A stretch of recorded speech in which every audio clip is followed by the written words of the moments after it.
नमस्कार, मैं doctor MP Chaurasia from centre for second opinion, Vivek Vihar, Samastipur.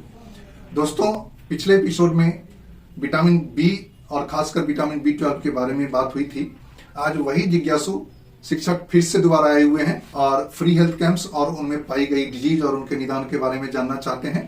तो आज हम वही डिटेल्स आपसे साझा कर रहे हैं। नमस्कार सर, आज हम आपसे फ्री हेल्थ कैंप पर चर्चा करने के लिए आए हैं। आपने दिल्ली में 20-32 सालों रहने के बाद, बड़े बड़े अस्पताल में सेवा देने के बाद आप गांव की तरफ मूव किए हैं। अमूमन ऐसा करना कठिन होता है, लेकिन आप आए, इस जिला के लिए सौभाग्य की बात है। तो आपने जितने दिनों से अभी आए हैं दिल्ली से आने के बाद, उसमें कितने हेल्थ कैंप हुए हैं?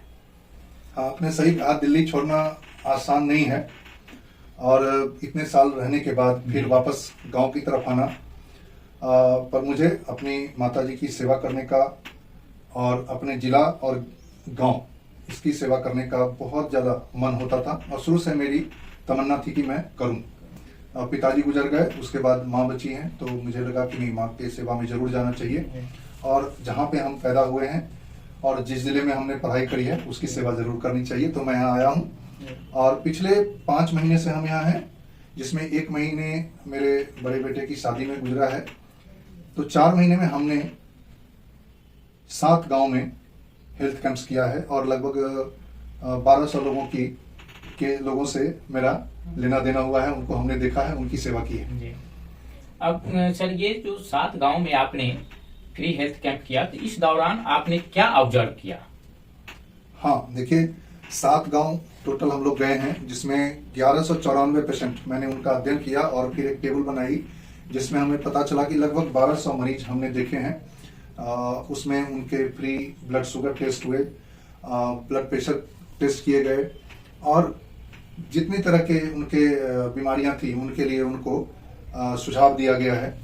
हमारे स्टाफ साथ में होते थे। जगदीश चौरसिया मेमोरियल ट्रस्ट की तरफ से भी कैंप हुआ है और हमारा सेंटर फॉर सेकंड ओपिनियन उसमें योगदान दिया है। हमारे स्टाफ उसमें लगे रहे हैं। मैं सबको धन्यवाद देता हूं। तो टोटल हमने 1194 मरीज देखे हैं। उसमें ब्लड प्रेशर के लगभग 10 से 12% लोग मिले और डायबिटीज के 8 से 9% मरीज मिले हमें। और ऑस्टियोपोरोसिस यानी जो बुढ़ापे में हड्डी कमजोर होता है, खोखला हो जाता है, तो उसके मरीज लगभग 18 से 20% मिले। केवल महिलाओं में देखा जाए तो लगभग 50 से 60% महिलाओं, बुजुर्ग महिलाओं में ये देखा गया है। तो इस तरह की हमारी फाइंडिंग रही है और हम उस पर और भी आगे भी अध्ययन करते रहेंगे। सर, ये हड्डी कमजोर होना यानी बुढ़ापे में ऑस्टियोपोरोसिस इतना ज्यादा क्यों होता है? हाँ, ये आपका क्वेश्चन बड़ा अच्छा है। होता यह है कि महिलाओं में जब मासिक स्राव बंद होता है, मासिक धर्म बंद होता है, तो उसके बाद एस्ट्रोजन हार्मोन की कमी होने लगती है और उसके चलते हड्डियां कमजोर होने लगती है, कैल्शियम की कमी हो जाती है। पुरुषों में 60 साल के बाद टेस्टोस्टेरोन हार्मोन की कमी होने लगती है और उसके चलते हड्डियों में कैल्शियम की कमी होने लगती है। तो इसके चलते ऑस्टियोपोरोसिस नाम की बीमारी होती है और हड्डी लगभग समझिए खोखला होने लगता है। कई बुजुर्ग लोग बाथरूम में जब जाते हैं तो देखा जाता है कि बाथरूम में पेशाब करते करते या गए थे, वहां गिर गए, तो लोग सोचते हैं कि वो गिर गए इसलिए हड्डी टूटा, जबकि बुजुर्ग महिलाओं या पुरुषों में होता यह है कि पहले हड्डी टूटती है कमजोर होने के कारण और फिर गिर जाते हैं। तो इसलिए ये बुढ़ापे का रोग है और ये ऑस्टियोपोरोसिस होती है। इसकी जानकारी रखना बहुत जरूरी है। ये ऑस्टियोपोरोसिस जो है, इसके निदान के क्या उपाय हो? हाँ, ये अच्छा सवाल है। इसके लिए हमें ध्यान देने की जरूरत है कि महिलाएं जब भी उनमें मासिक धर्म बंद होता है उसके बाद कैल्शियम लेना शुरू कर देना चाहिए। एक्चुअली डेली जो रिक्वायरमेंट है कैल्शियम की, वो लगभग 500 मिलीग्राम पर डे है। हाँ, इससे ज्यादा भी होता है, but minimum 500 milligram calcium daily लेनी चाहिए। वैसे ही पुरुषों में भी 60 के बाद ये शुरू कर देनी चाहिए। 70 साल के बाद तो पुरुषों में जरूर ही इसकी कमी बहुत होने लगती है। तो 500 मिलीग्राम पर डे के हिसाब से हमें कैल्शियम लेनी चाहिए। कैल्शियम की टैबलेट्स अवेलेबल होती हैं, वो हमें लेना चाहिए। जैसा कि सर आपने बताया कि कैंप में 8 से 10% मरीज जो है शुगर के हैं। आमतौर पर देखा यह गया कि यही रेशियो नेशनल लेवल पर भी है भारत में। तो इससे छुटकारा पाने के लिए आपका क्या सुझाव हो सकता है? हाँ, बिल्कुल सही बात है कि नेशनल लेवल पे भी जो इंसिडेंस देखा गया है डायबिटीज का, वो 8 to 9% के बीच है, और यही हमें भी गाँव में देखने को मिला है। गाँव में ये दिखना थोड़ा सा आश्चर्य में डालता है, क्योंकि यहाँ लोग काम करते हैं, खेतों में जाते हैं, काम करते हैं।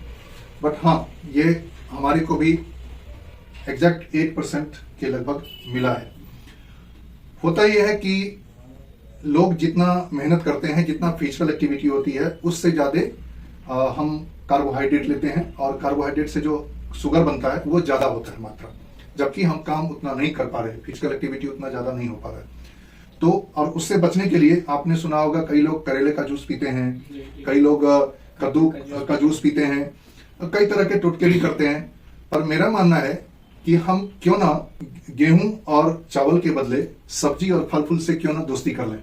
यदि हमारे खाने में 60 से 70% यानी 2/3 हिस्सा सब्जियां हो, सलाद वाली चीजें हों, जैसे खीरा है, ककड़ी है, मूली, गाजर है, ये इन सब को खूब उपयोग किया जाए, टमाटर खाया जाए, और हरी पत्तेदार सब्जियां, या और भी आलू को छोड़ के जितनी सब्जियां आपके पास हैं, हमारे गांव में मिलती हैं, उससे ज्यादा दोस्ती की जाए।